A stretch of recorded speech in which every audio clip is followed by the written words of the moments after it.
All right.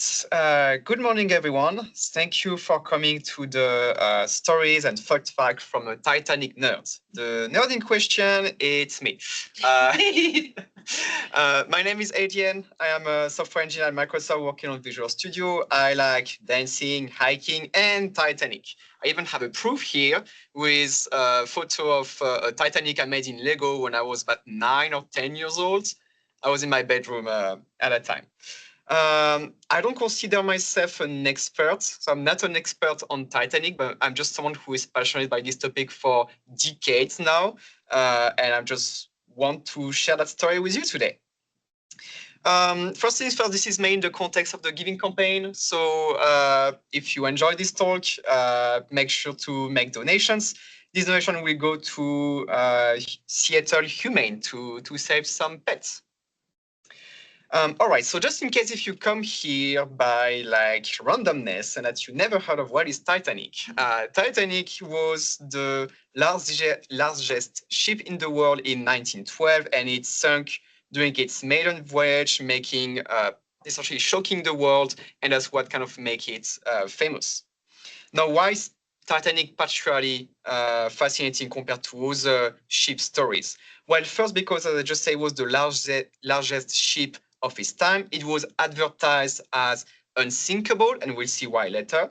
But it sunk during its maiden voyage, out of irony, with a bunch of famous people on board, such as some of the richest people in the world were on board. There was also the Titanic architects on board and the CEO of the company that owned the Titanic. And it was supposed also to be the final voyage of the captain before the retirement. And captain at that time were actually pretty famous. They were like celebrity. And essentially everything that could have gone wrong went wrong during that thing. And then the fact that the ship sunk in roughly 3 hours actually left a lot of space for human drama, which gave us a bunch of famous movies like the one from James Cameron. And this is a story that is highly documented. So yeah, that's all this makes that it's a fascinating story. Now let me give you some historical context. So at a time in the early 20th century, there was a significant industrialization of the world. There was an economic boom, particularly in the United States, which gave some advancements in shipbuilding technique, with increase of maritime traffic, as we can see on this map. And therefore, we also have larger, safer, and more luxurious and affordable ship. Now, when trying to do there were two companies trying to fight each other to get the market between Europe and North America. That was Cunard and White Star Line. Cunard still exists today. They actually own some of the largest ships in the world, but White Star Line does not exist anymore. For these two companies, their ships were built by vendors, which are like shipyards. And for Cunard, it was made in Scotland, and White Star Line was in Ireland. The reason why I mentioned this is that having a very large ship built in a specific location was a symbol of national pride because it represented industrial and technical mastery on a global scale. A little bit like today in Seattle, you associate Seattle with Microsoft, which is an industrial thing, right? Now, these two companies, the Cunards, was fighting for the speed race. So which company would succeed to cross the Atlantic the fastest? And the White Star Line essentially lost this race, which makes them change a little bit their strategy of business to focus on more experience and luxury. So having a nice experience on board. Now, to give you an idea of how the market was at that time between Cunard and White Star Line, in 1901, White Star Line had the 4 largest ships in the world: the RMS Celtic, Cedric, Baltic, and Adriatic. RMS, by the way, stands for Royal Mail Ship, essentially because these ships were also transporting mail across the ocean, because there were no plane at that time. That ship was going at about 20 miles per hour and 24,000 gross registered ton. And you will see that things will increase very quickly. Just 5 years later, the Cunard Line replied to White Star Line by releasing the Mauretania and Lusitania, yet the largest ship in the world again. And Lusitania in Mauritania could go very fast, 32 miles per hour. And it actually kept the record of that speed for about 20 years. And as you can see, the gross register ton also increased a lot. And so to reply to this, once I figured out that, okay, maybe we lost the speed race because like these boats are going super fast. So we'll do more luxurious ship. And that's why they came up with the RMS Olympic, Titanic, and Britannic in 1909. As you can see, their speed is definitely not as fast as Mauritania and Lusitania, but their gross register ton increased. And it actually essentially doubled in just the span of 10 years. So here they are, the RMS Olympic, Titanic, and Britannic. They are essentially what we call sister ships. So, it's a bit like when you design a car, you design the car once, and then you just build them in series. It's a little bit like this for ship too. We design them once, and then we build 3 of them because it's cheaper. But there are a few differences between these ships. On the RMS Olympic, you can see that at the top, there is an open promenade deck. And on the Titanic, this is an enclosed deck, right this deck I'm talking about. And the reason for that is that the architect, Thomas Andrews, found out that on the Olympic, this deck, was taking too much wind, which was making the promenade in question not as enjoyable for passengers. So they enclosed that for the Titanic, and they also enclosed it at the rear of the ship. And then for Britannic, that's almost a completely different story, because as you can see, the ship looks very different. That's because we were in the period of the First World War. So the ship actually never had passenger for like crossing the Atlantic. It was just a hospital ship. And this is why the Britannic is not RMS Britannic, but HMHS, which stands for His Majesty Hospital Ship. Because it's a British ship, so Majesty. So yeah, and also something interesting for just the next few slides. The Olympic shipyard number is 400, and Titanic is 401. So essentially, it's the ship number 400 that has been built in this shipyard. And this is why it's interesting when we talk about the design into engineering and marketing of this ship. So let me talk about the propeller blades of the ship and why does that matter. When you look on internet for picture of the Titanic in construction, most of the picture you find are the Olympic. Why? Because the Olympic was the first to be built, and therefore that was the ship that was the most covered by journalists. Titanic was actually not interesting for anyone until it sank. And so it was not famous until then. So this is a picture of the propeller of the Olympic. As you can see, there are 3, and the 2 on the side have 3 blades, and the one in the center have 4 blades.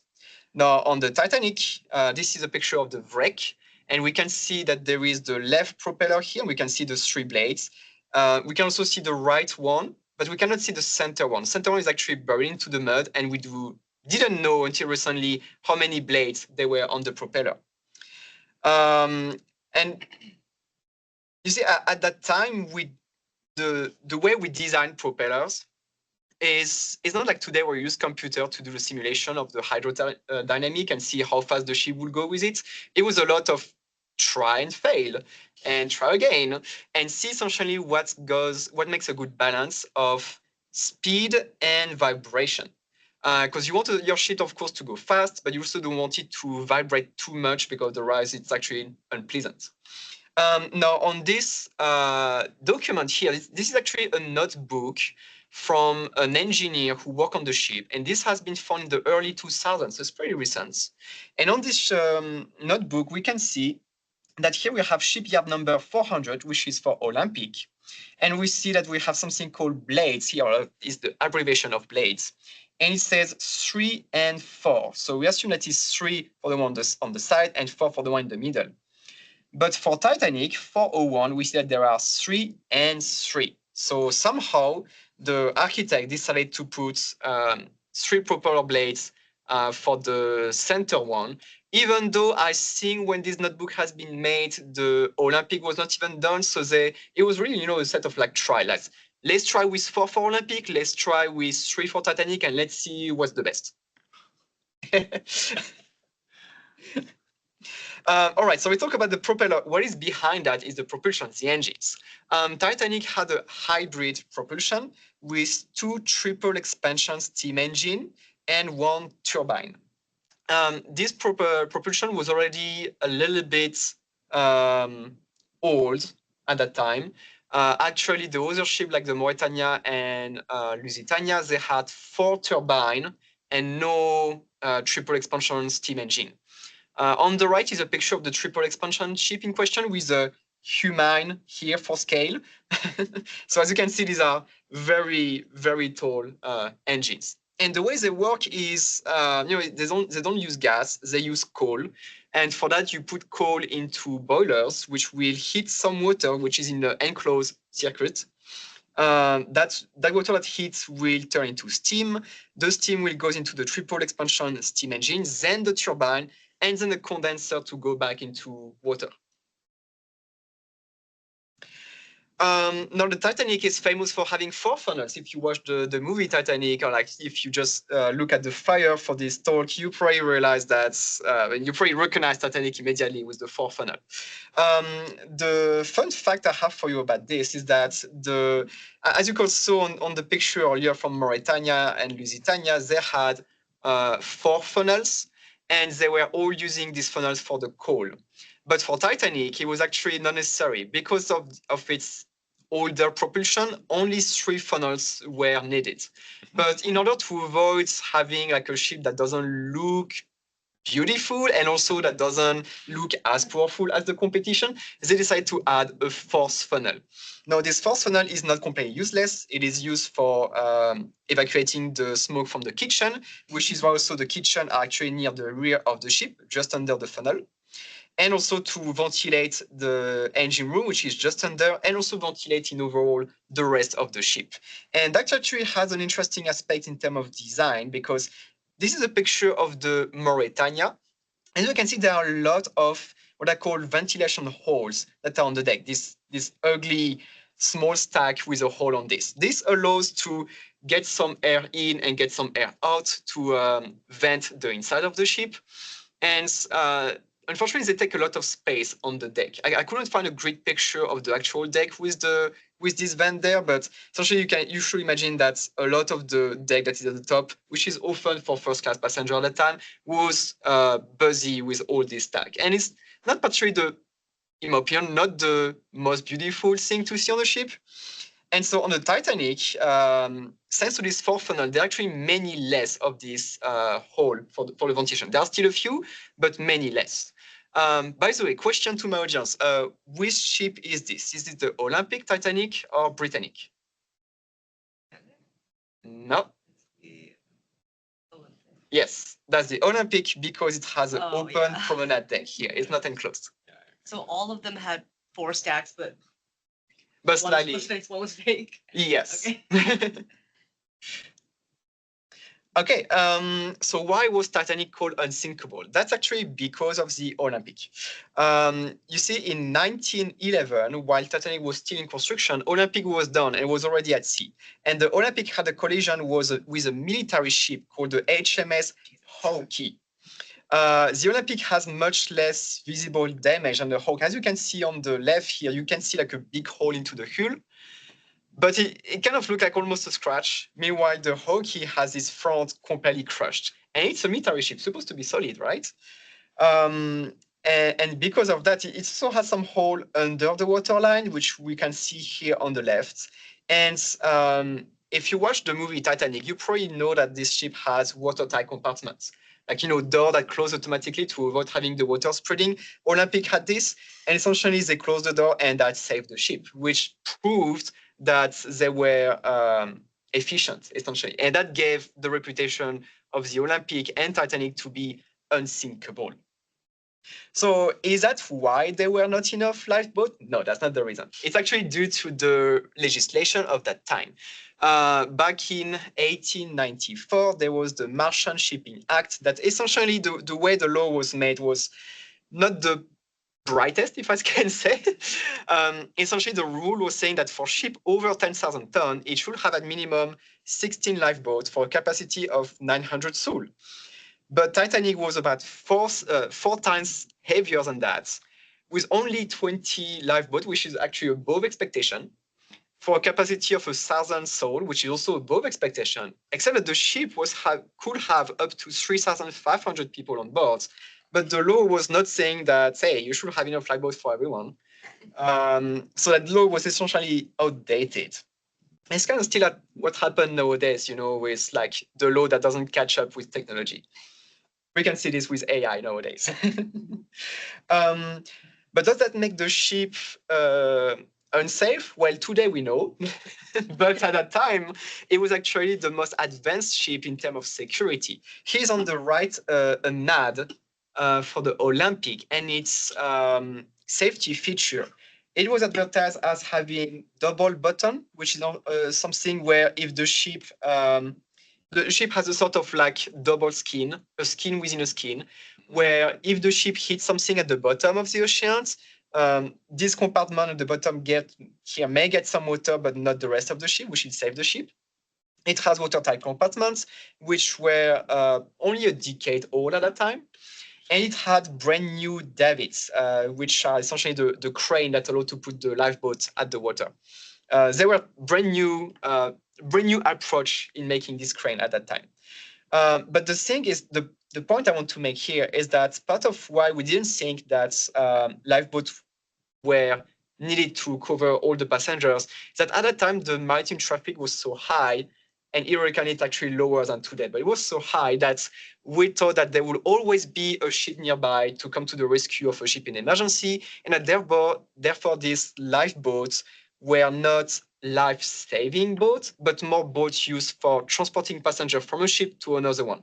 They are not designed to stay afloat in the middle of the ocean for days. So that's why there were not enough lifeboats for everyone.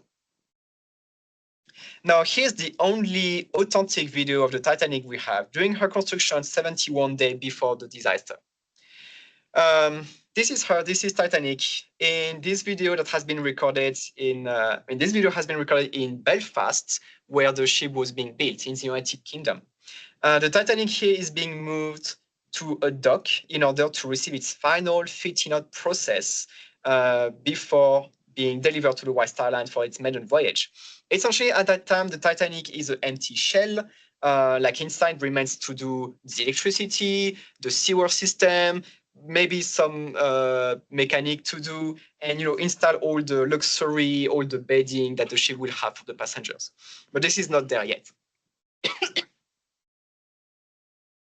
Now, the reason why we know this is Titanic is that if you pause on the image, you can barely see at the front of the ship, it's actually written Titanic, like right here. It's very hard to see, but if you pause on the picture and try to like change brightness and all this, you can see like some T, which we know the Olympic didn't have, so that's the Titanic. However, you may say, hey, Etienne, earlier you said the Titanic has an enclosed deck, so what the heck here?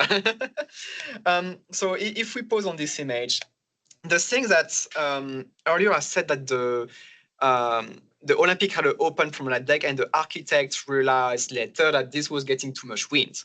So they decided to make it an enclosed deck, but that was actually a very last-minute decision. They installed that only 2 or 3 weeks before departure. And here we are more about 2 months before departure, so this is simply not there yet. Now, there are a few interesting stuff I want to highlight here. If you look at the bridge, you can see there's a difference of color between this bridge and this part. That's because they are made of different material. The wings on the side are made of steel, and the bridge itself is made of timber, so essentially wood.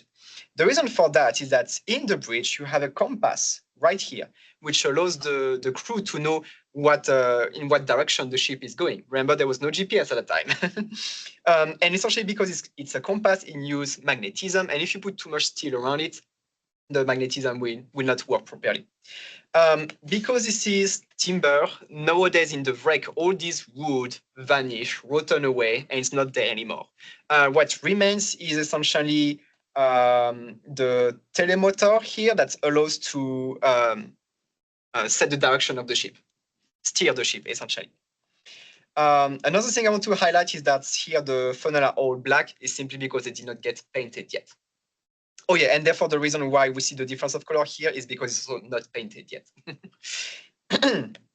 All right, can anyone guess what is this scene that is on the side of the ship as going down? Anchor. Not the anchor. The anchor are right here at the front. I'm speaking about this thing here. These are toilets. Oh. And the reason why is that so the reason for that is that you can imagine the ship is still under construction. It may not have its sewer system ready yet. So instead of asking the worker inside to get out of the ship and find some toilets on the ground, they simply install some toilet directly on the bow here, and you know, whatever you do there will go through this pipe and directly into the ocean.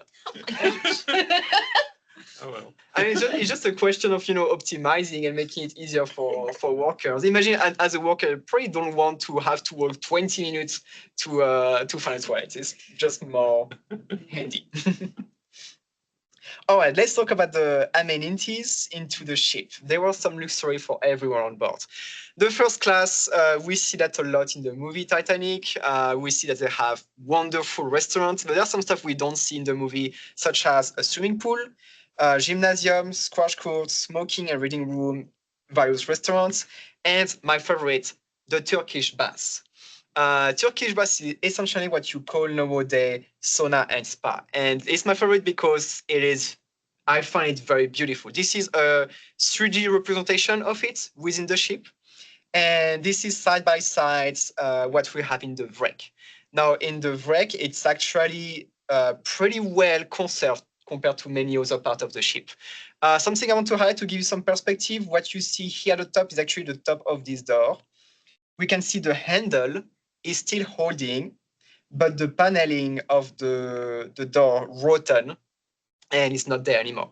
Same thing, all the beds here that were made of fabric and wood, they are probably just into this dust and mud that you see at the bottom. But what I like is that all the tiles there are still pretty beautiful for being submerged for a century. So I find it pretty cool. And the thing, something funny is that next to it you have what you call the electric bath. It was a technological marvel of the time, and it worked by surrounding the person's body with intensely hot steam, which was supposed to revitalize them. Nowadays, that doesn't exist anymore, these kind of things, but at that time, that was trending. People like that. Okay, so we talk about the luxury reserved for first class. What about second and third class passenger? And for this, let me give you an example with the bathroom. So I will illustrate how luxurious it was using bathrooms. I know this is a lot of poop and piss inside. So the Titanic had about 300 sinks and flushing toilets with 31 urinal, and every single cabin was equipped with chamber pots and wash basin. That was not uncommon at that time. Every single room had a chamber pot and were wash basin. Maybe your grandparents had chamber pots in their bedroom. At least mine had. So yeah, that was something pretty common at that time. Now, in terms of actually bathtub, for first class passenger, there were only private bathroom and shower using fresh water in only 2 cabins plus the captain cabin. All other had shared bathroom. Here's a picture from the wreck of the actual captain cabin and its bathtub. Nowadays, we cannot see the bathtub anymore because the ceiling on top of it collapsed on the wreck. So yeah, the wreck is deteriorating as time goes. So unfortunately, we won't be able to see that bathtub anymore. Now, for second class passenger, they had only shared bathtub and toilets and a sink with water in every cabin. This is a picture I took myself from the Titanic exhibit in Seattle a few years ago. And this is actually pretty well owned, beautifully decorated, place into the cabin of every second class passenger. You can see a mirror, you can see a sink here, and for the story that this was not connected to the freshwater tank, which means that every morning you will have a steward that come into your room and open the mirror to access to this tank that you have in the back and put some fresh water inside and then retrieve the dirty water to just throw it out of the ship later. And he will have to do that for every cabin, every morning. Same thing for the third-class passengers. They had the same thing, except it's less beautifully decorated. And interesting thing is that they had only 2 bathtubs for over 700 passengers. So not everyone will take a bath on board. And also they had hot tap water and flushing toilets available for everyone, which was actually a touch of luxury at the time. A lot of the third-class passengers never experienced hot tap water before and never experienced a bathtub before. So that was really a touch of luxury, and not every ship had that at that time, which is why I'm saying that Titanic was more luxurious than other ships. And yeah, that was pretty appreciated. And you even had, fun fact, for the bathtub, you even had a steward who would be there to explain you how to use the bathtub, since many passengers never used that before. All right, I have some stories about the maiden voyage just before it actually sank. So you see, the ship almost simply did not leave because we had a near collision on departure with the SS New York. This is Titanic leaving from Southampton, and in Southampton there was this other ship called SS New York, and that ship was just anchored and attached to a dock next to the Titanic. Essentially, the Titanic was so big that its propeller was creating a lot of currents in the water. And that actually caused the SS New York to have its rope that attached it to the dock to actually break. And therefore, the ship starting to move towards the Titanic. Now, fortunately, a tug that you can see here came to the rescue to quickly get a rope onto the SS New York and prevent a collision. But yeah, it could have collided with Titanic, maybe do something similar to the Olympic we saw earlier. And in this case, who knows, maybe the Titanic would have not sunk because the departure would have been delayed. During the travel, some passengers reported that their cabin were too hot, like nearly 80 Fahrenheit, which is like unlivable. Meanwhile, the other cabin next to them were complaining that it was freezing. We'll never know exactly why, but the hypothesis is that there might have been some work construction debris into the pipe that bring the hot air into some of this cabin, and that was preventing the air to get into some of this cabin. Unfortunately, we'll never know because now it's buried into the wreck and probably too hard to access. What do you do on board without internet? Well, you can have a lot of occupation. As a first-class passenger, you have the swimming pool, for example. But if you are not, you can walk, smoke, read, chit-chat, play card games, betting and gambling. That was actually pretty popular among passengers. Particularly, every day you will have a steward that will show on a map, a world map, where is the Titanic, how many miles it is since the last day, and what was the average speed. And people love to bet on that. Then writing letters to either your business or people you love.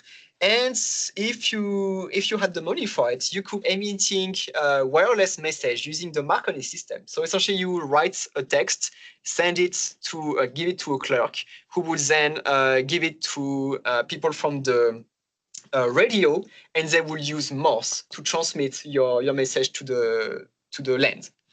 No, that was pretty pricey. Adjusted to inflation, it's about $70 plus $5 per word. So you better make your message short. Speaking of the radio, on April 13, the radio actually broke down. And the 2 people at the radio, Harold Bright and Jack Phillips, for whom we actually have picture of them on the Titanic, they have been busy at trying to fix the problem, and that actually put them 6 hours behind the schedule. And now we are the next day, April 14, 1912. The Titanic is essentially in the middle of the oceans. It's approaching an ice field for which it received some warning from other ships around. And it's trying to communicate with Cape Race radio station in Canada to try to emit all this message from passenger and whatever it needs to transmit. The nearest ship is the Californian right here. It is roughly 20 miles near the Titanic. It is 11:30. On the Titanic, Jack Phillips and Howard Bright are 6 hours behind their schedule with the Marconi wireless equipment. They are busy transmitting messages from passenger to Cape Race radio station. Meanwhile, the Californian, which is only about 20 miles away from the Titanic, is letting them know that they are stopped for the night, being surrounded by ice. And this is the message it says by using the name code of the ship. So MGY for Titanic and MWL for California. So the message goes something like, MGY, this is MWL. We are stopped and surrounded by ice.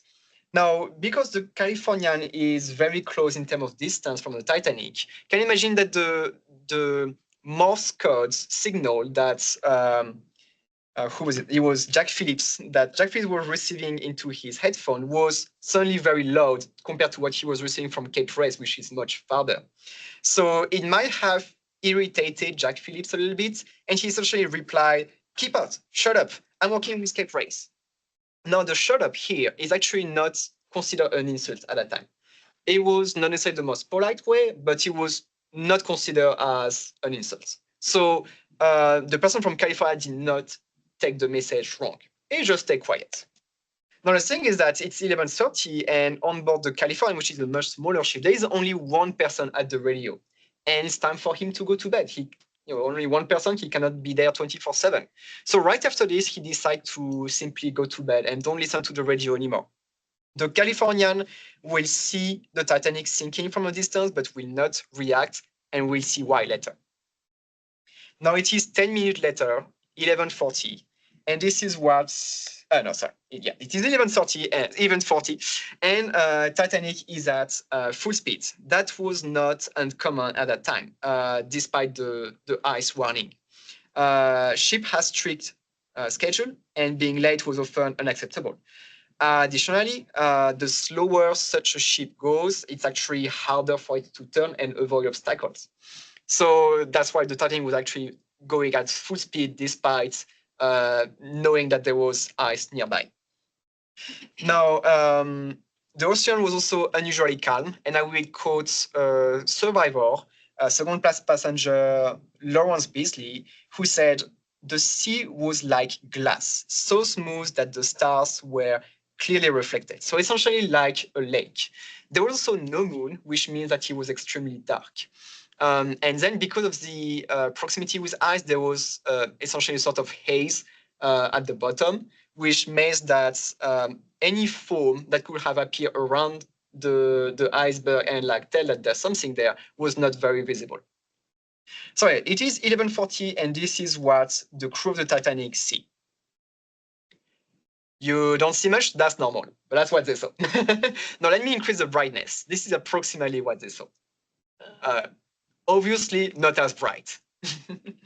So following this, you know the rest of the story. Titanic hit the iceberg about 40 seconds later, and it started being flooded. Titanic, thanks to the watertight compartment, was designed to survive to many scenarios of flooding. Essentially, for the front of the ship, for the bow, it was designed to survive to 4 compartments being flooded, but 6 has been hit. And actually, the hole into the hood is actually very small. If you take all these holes together and make just one large hole, it's actually the equivalent of your door in your home. So it's actually not big, but because it covers 6 compartments, there's nothing that the the pump can do to help. And so the ship has no choice now but sinking, unfortunately. But yeah, when I said that this is a very small hole, I mean, take in comparison the MS Costa Concordia in 2012. Maybe you remember hearing about this ship at the news. I mean, look at the size of this hole here. This is massive. This is many, many doors. I'd say it's probably maybe 1 or 2 truck, like semi-truck maybe. That's the size of this hole. That's huge. So in comparison, Titanic has very tiny holes inside. Now we have 2,000 people on board, only capacity of lifeboat for 1,100, and only 700 saved. So why so many losses? Why they did not fill in the lifeboats? Well, you see, a little bit, as I said earlier, the lifeboats were not life-saving boats, and therefore the boats were super fragile. I mean, look at this boat. These are the lifeboats from the Titanic compared to what we have nowadays. It's actually super fragile. It doesn't resist to any strong wave, and also outside, it is cold, it is dark, there's no moon. It's just unpleasant, like being in the middle of nowhere, and people were not even necessarily convinced that the Titanic would sink yet. Meanwhile, nowadays ships, like lifeboats, they can resist to any weather conditions, they cannot capsize. And I invite you to look on internet for nowadays lifeboats capsize test. It's pretty impressive. You will have some machine that put these lifeboats into the water and essentially make it capsize and then just release it, and the ship will come back up naturally thanks to the way it has been designed inside. The physics, the way makes that it come back up naturally. So that's amazing. And they're gas powered, and you can float for like potentially weeks with that. That was not the case with the lifeboat at the time. Also, another factor that makes that people were not willing to get into the lifeboat is that the Titanic did not capsize. Most of the ship nowadays, when they sink, most of the ship in general, when they sink, they capsize. That was the case of the Costa Concordia in 2012. But that's not the only one. Many other ships here, as you can see on this picture, capsized. So that gave actually a false feeling to passengers that the ship was safe. Another thing is that because the ship sunk in 2 hours 30, that was like slow, very slow, and therefore until late into the sinking, a lot of passengers did not realize of the upcoming danger.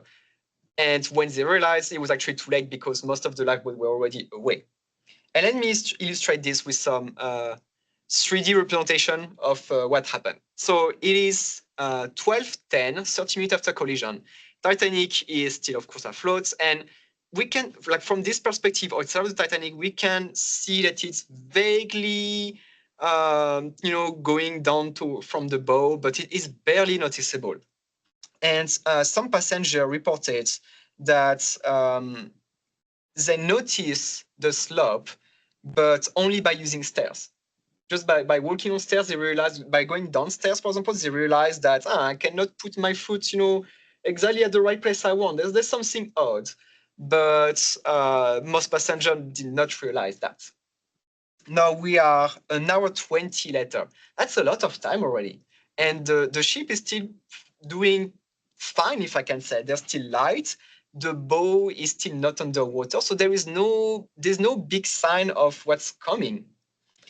Now we are 2 hours later. Finally, the boat starts to get flooded. And finally, some people realize that, maybe there's something wrong. Unfortunately for them, more than the half of the lifeboats are already away.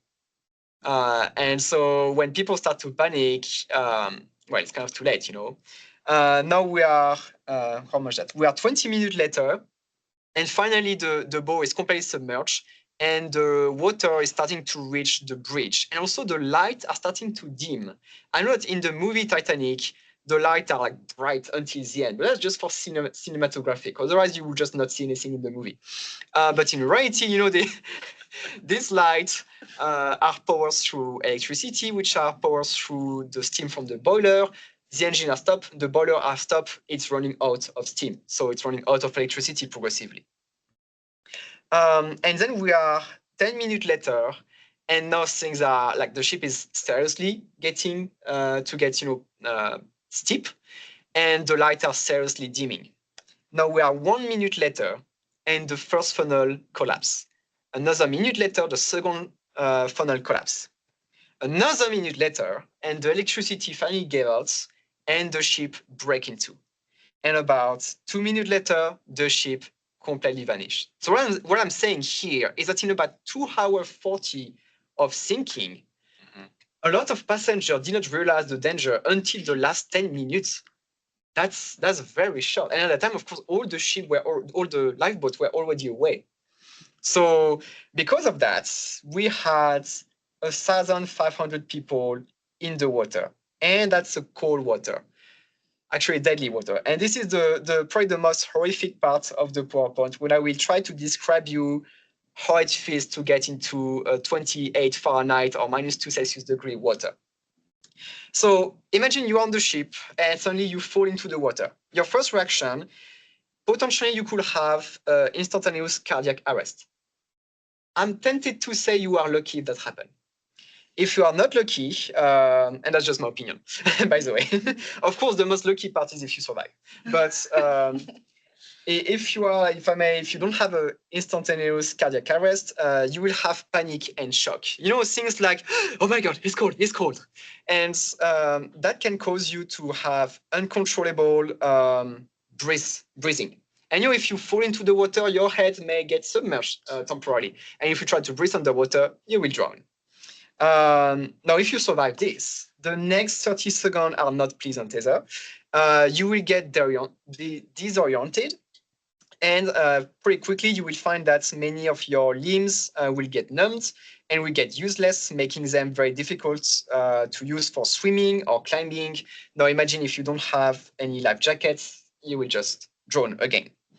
And now, after this 30 seconds, you will start feeling severe physical pain that will cloud any rational thoughts.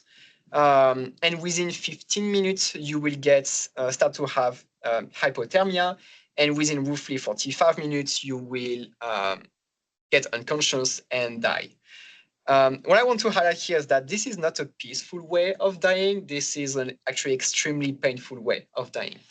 Out of the 1,500 people into the water, only 6 will survive. This is very, very low. So let's take a second to remember and honor those lost at sea. Obviously, Titanic is not the only terrible history at sea. I have plenty other, but that will take an eternity to talk about, so I will just pass on that. Now, what about the SS Californian? I said earlier that they saw the Titanic from a distance, and actually, Titanic also saw the Californian, and they tried to reach her using Morse lamp. These are just big lamps on which you can close and open the lamp, so you can do Morse like this to communicate with another ship nearby. The crew of the Californian saw that, and they thought that it was just a flickering mast light. Oh no. Then the Titanic threw fireworks rockets, which were white. And the California crew that it was just what we call company signal. Company signal is essentially when you say, hey, what's up, to another ship from your own company. And that's it. Then the California crew also, like they saw that. Some crew thought like it was a little bit bizarre, but okay, why not? But they didn't have the idea of waking up the person from the radio. They just let him sleep. And essentially, they just, from their point of view, they thought that the ship essentially came, turned around, and left, which will make sense when you know that you are surrounded by ice. Okay, the ship just won't stay there and will just leave. And this is an artistic representation of what the Californians saw. So they saw the Titanic in a distance. This is shortly after the Titanic hit the iceberg. You just see a ship in the horizon. Nothing unusual there. About 45 minutes later, you see a rocket. Might not be easy to see on the PowerPoint, but essentially you see the rocket right here. And from this perspective, you can see essentially the bridge of the ship, and that's on the right. You can see the bridge, and then on the left is the rear of the ship. And then, like, at 2 a.m., essentially, you see the ship, like, the lights are dimming, which could give an impression that the ship is leaving and maybe it is disappearing behind the horizon. So I can see why they did not exactly react to that. But what if they actually reacted? Would it have saved more life? Actually, no, because the Californian was stopped with the engine off, and it was not using gas. So to warm up the boiler and restart the engine, putting a lot of coal inside, it takes a lot of time, potentially an hour to restart the boiler. And then once you have the engine on, you will have to move very slowly and cautiously toward the Titanic because it was surrounded by ice also. So in the end, that makes we estimate that if the Californian reacted immediately, it would have taken a good 2 to 3, maybe 4 hours to arrive there. And remember, people died in the water within 1 to 45 minutes. So it actually would have not made any difference.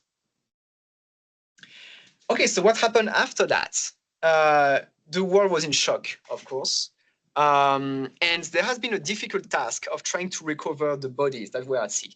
Out of 1,500, only 300 bodies have been recovered within a month after the disaster. Most have been buried at sea, or they have been brought to Halifax. And if you go to Halifax one day, there's actually a cemetery where you can find all the tomb of the people from the Titanic who passed away and got recovered. They are all there.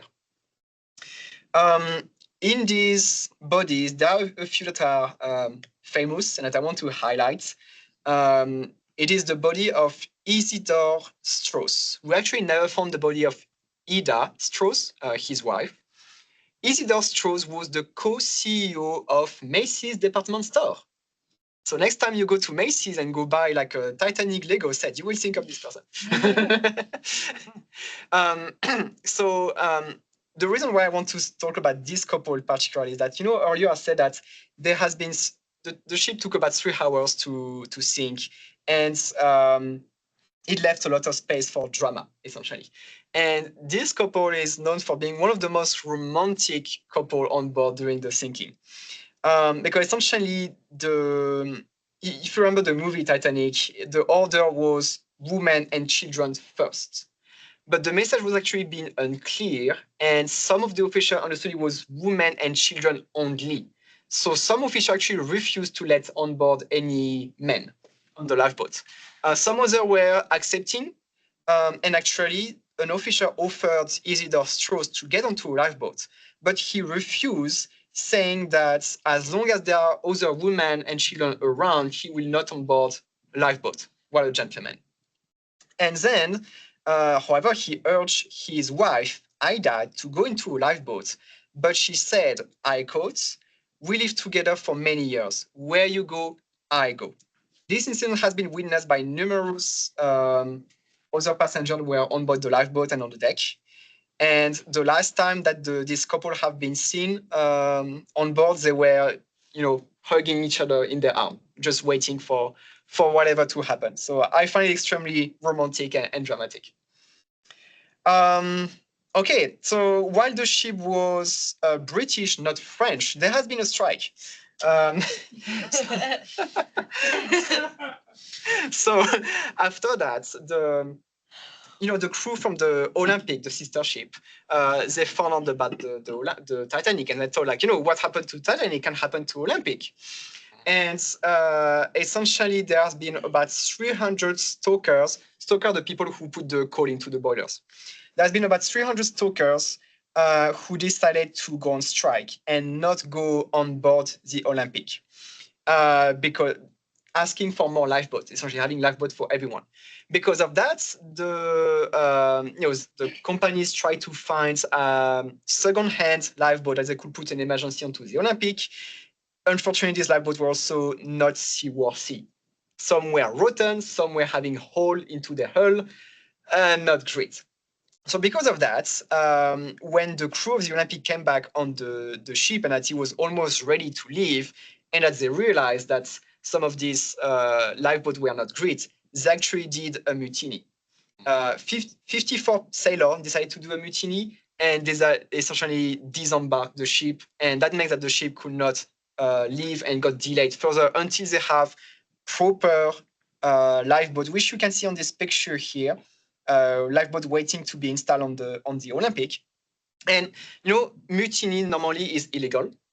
They have been arrested, but then they got discharged without imprisonment or fine due to special circumstances. Essentially, the judge or whatever considered that there was a fair decision of doing this.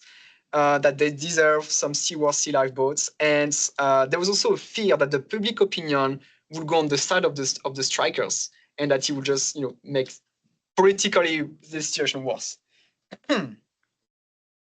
Other things that we learned from this disaster is that we also changed the regulation, and now we have a 24-hour radio watch that is mandatory. So the Californian that has only one person at the radio, now they will have 2 people at the radio all the time.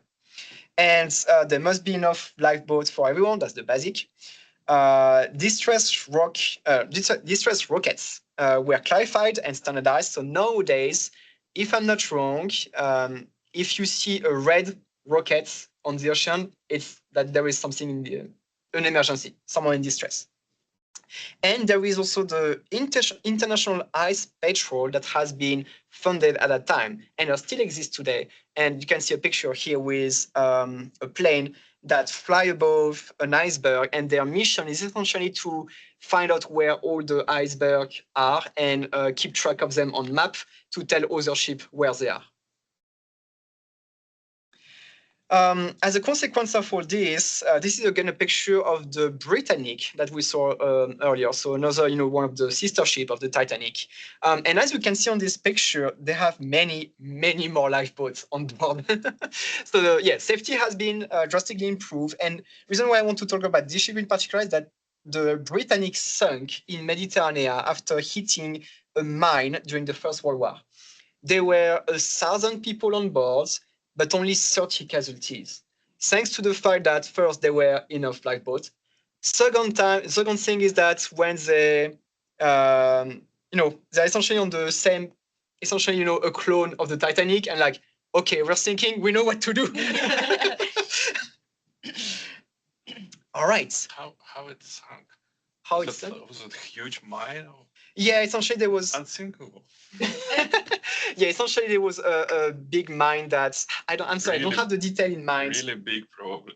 Yeah, probably a big mine. I think if I remember well, there has been 2 explosions. So one might have been the mine, and second might have been maybe a boiler that exploded with the contact of the water. But yeah, essentially, it sunk in much faster, 55 minutes. All right, let's talk about the wreck. First, nowadays we know that the ship has broken in half. But until we discovered the wreck in 1985, we actually were not sure if the ship actually broke in two, because essentially there was a good 50-50 ratio of survivors that reported that the ship broke, and another 50% that said that no, it did not break in two. And the reason why is that when that happened, the lights were off, which means, and again, there was no moon, which means it was extremely dark. So it was very hard to see things. And in the movie Titanic, I'm taking this as an example because I assume you all watched this movie. In the movie Titanic, you clearly see the ship break in two. But our hypothesis, theory nowadays, is that the ship actually broke just at the level of the waterline. So you could barely see that it broke. However, what gave a hint is that we heard a lot of noise. But again, this noise could be explained in different manners. So anyway, the ship broke in two, and as you can see, this whole massive part here is missing. And this part is essentially now onto what we call the debris field. You have the bow of the ship here, you have the stern about 600 meters later, and all around that, you have tons of debris. That goes from everything from piece of coal to bottle of champagne, to a bunch of plates. These plates here, for example, they probably sunk into their cabinet. The whole cabinet sunk, and the cabinet that was probably in wood rotten away, so there's no wood anymore. And now you have all the beautiful plates well stacked because they are preserved into their cabinets. It's just there, like very well as a pile into the water, and not as just one plate here and one plate there. You can find also remains of luggage. This is, you can see a shoe with the remain of, this is either a suit or maybe the leather cover on the suitcase, but the suitcase itself is not there anymore. We can see also tiles. These are tiles from, if I'm not wrong, it's the first class, one of the first class restaurants. And next to it, you can see actually 2 shoes. And these shoes here, they are set in a specific way. They're set like if your feet are like this. And these are actually imprints of human remain. There are no human remain under the ocean there, because all the soft tissues have been rapidly consumed by sea life within weeks. And bones dissolve within a few years because the seawater at the depth of the Titanic is slightly undersaturated in calcium phosphate. No, I'm not a chemical person, but apparently it causes bones to dissolve over time. So when you see like shoes like this, for example, that are in a sort of position in a way that you could like put a human there, it was likely it's likely that there was a cadaver there. Some other fascinating stuff I find is that we found the captain megaphone under the ocean. During the sinking, the captain used this megaphone to ask some lifeboat to come back when they realized that they were going away with only like being half empty. So they asked some lifeboat to come back, but none of the lifeboat come back because they were afraid that they would be swamped by passengers, which is reasonable. So we found this megaphone. We tried to recover it. Unfortunately, when it got recovered, because it was very rusted, a major part of it actually disintegrated, but it's there, and you can see it in a museum nowadays. Another one that I like also from the captain is his heater. So we talked about earlier how some heating system were using some pipe, but some heater were electric. This was the case for the captain heater in his cabin. It was an electric heater, just like this one. And the heater was located right here into the captain cabin, which is just behind the bridge. And we found that heater right there on this point, right here.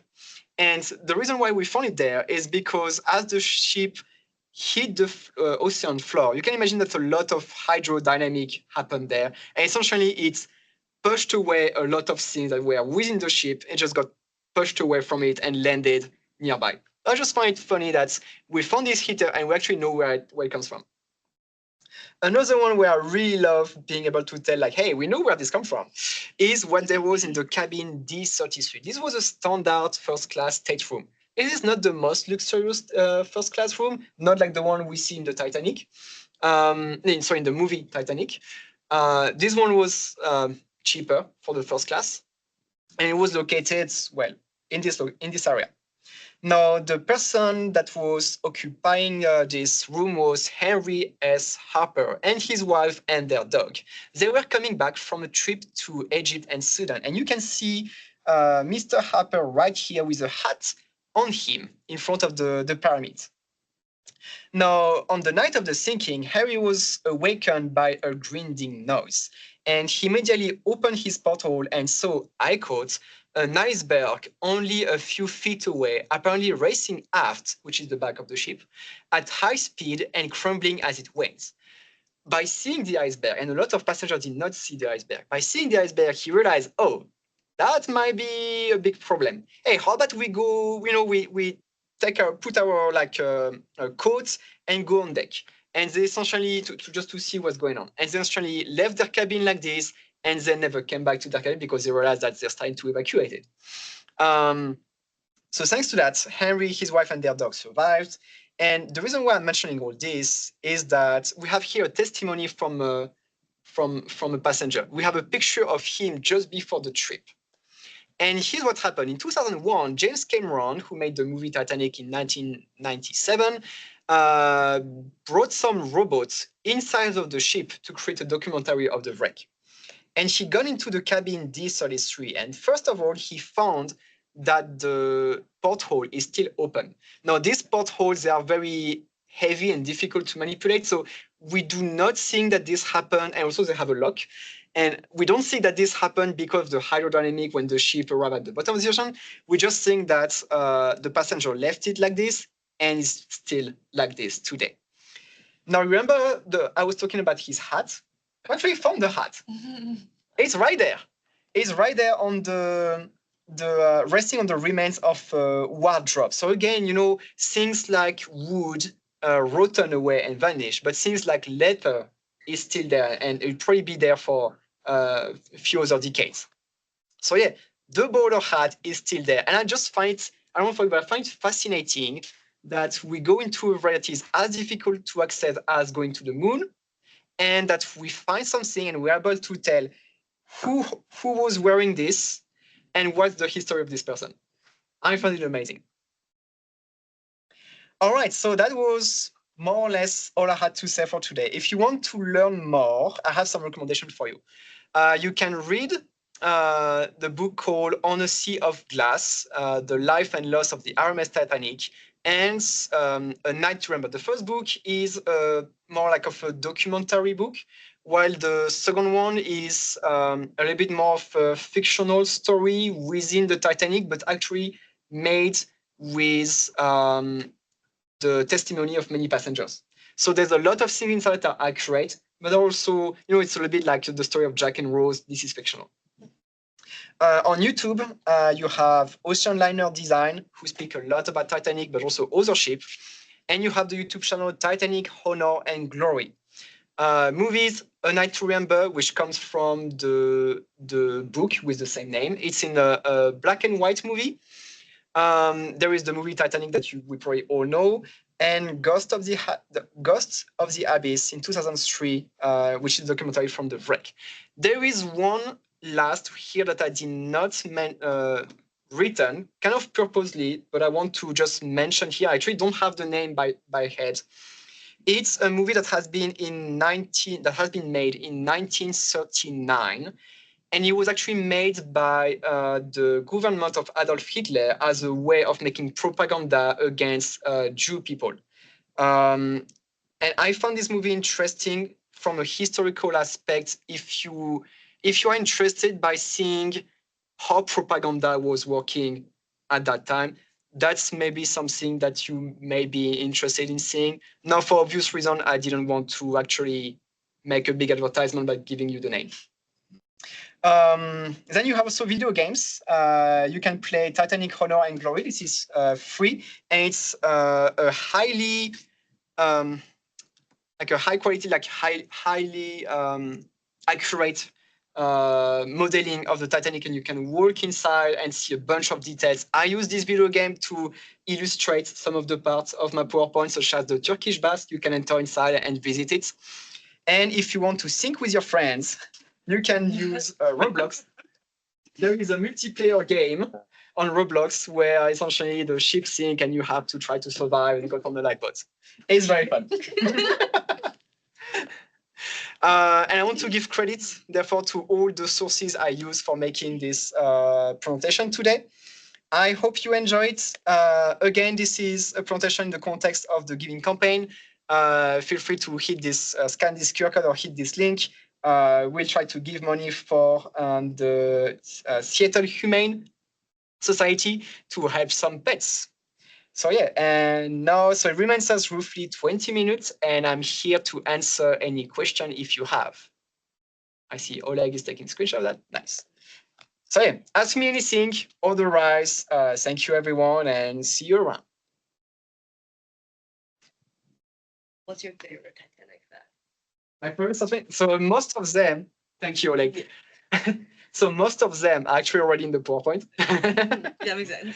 But if I have to select one that is not in this PowerPoint, there are so many, it's very hard to pick. But I will give credit maybe to the musician who were on board, and we see that in the movies they played until the end, essentially, kind of knowing that they will not survive.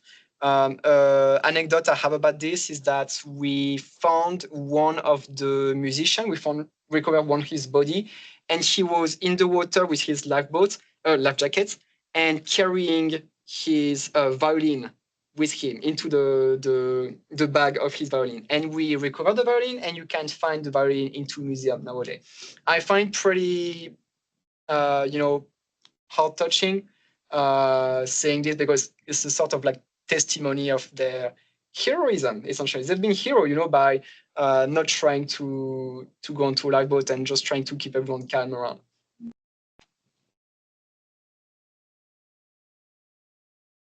Etienne, thank you for sharing. Yeah, I you're was excited to see you wearing a captain's outfit. You totally got me with that AI video. I have a related question. That body, was it found inside the boat or outside scattered? And where most of the bodies are? And were they eaten, Because whenever I see pictures from Titanic, it looks completely empty, as if everyone left one way or another. Are you talking about the wreck especially? Yeah, just curious about where the bodies are. Okay, so all the body vanished essentially. The soft tissues have been eaten by sea life within weeks, and the bones dissolved within years due to the lack of like calcium phosphate that is in the water at that death. So yeah, essentially there is no human renames. All you can find is a pair of shoes that are on the floor, and that like the shoes are like staying in a way that you can tell that you could put some legs and attach a body to that. That's essentially what remains. No, Wow, that's super dark. yes, it is dark. Yes. Now the 1,500 bodies that were in the sea when the ship sunk, some of them probably sunk, and we probably never find them because they probably move with the current, so they are not necessarily just around the wreck. They can be miles away from the wreck. And otherwise, there are 300 of them that have been recovered and either buried at sea or buried in Halifax. Why did they choose Gotcha. Halifax for everyone? I think it's because that was the closest land at the time. And, like, The closest land from the disaster. And they weren't able to like ID them to get them back to like. They tried to identify them. They tried to give the body to the families of the ones they could identify, but also many have been not identified. And that's why many of them, if you go in Halifax and you go in the cemetery, some of them have names, some of them are anonymous because we don't have the names. Also, the reason why a lot of them have been buried at sea is that many ships have been brought from Halifax to go on the area of the disaster to try to find these bodies, and they came with a bunch of coffin, but simply at some point they ran out of coffin, so they just had to leave them at sea. What was the timeline of like once they got the survivors back? How long did it take them to go check the wreck? So by the wreck you mean under the ocean? Yeah, under the ocean. So we discovered the wreck in 1985. So the Titanic sank in like 1912. 1912, and they didn't go back immediately afterwards. Like, Well, simply we didn't have the technology to go at the bottom of the ocean at that time. It was the technology we had to go under the ocean was very primitive at the time. Submarine were a new thing, but like it was new technology, but it could not go deep in the ocean. And even nowadays, if you have you heard of the Titan submersible that yes. imploded? Yeah. Okay, well, this one is a particular case because it was more of like DIY submersible, which is a bad idea from the beginning. Yeah, I think as I said earlier, going at this depth is as challenging as going on the moon. In terms of like preparation and engineering, it's very complicated. So I guess it's why we haven't been there until 1985. And we also didn't know exactly where it was located. It took months to find where it was actually. When they went in 1985, I assume it was just a robot, like it wasn't a manned. Yeah, it was just a robot. So when they were recovering bodies, were they like, they have divers? Like, how did they recover bodies? They did not recover bodies from inside the wreck. All the bodies that they recovered were floating with their life jackets on the ocean. Okay.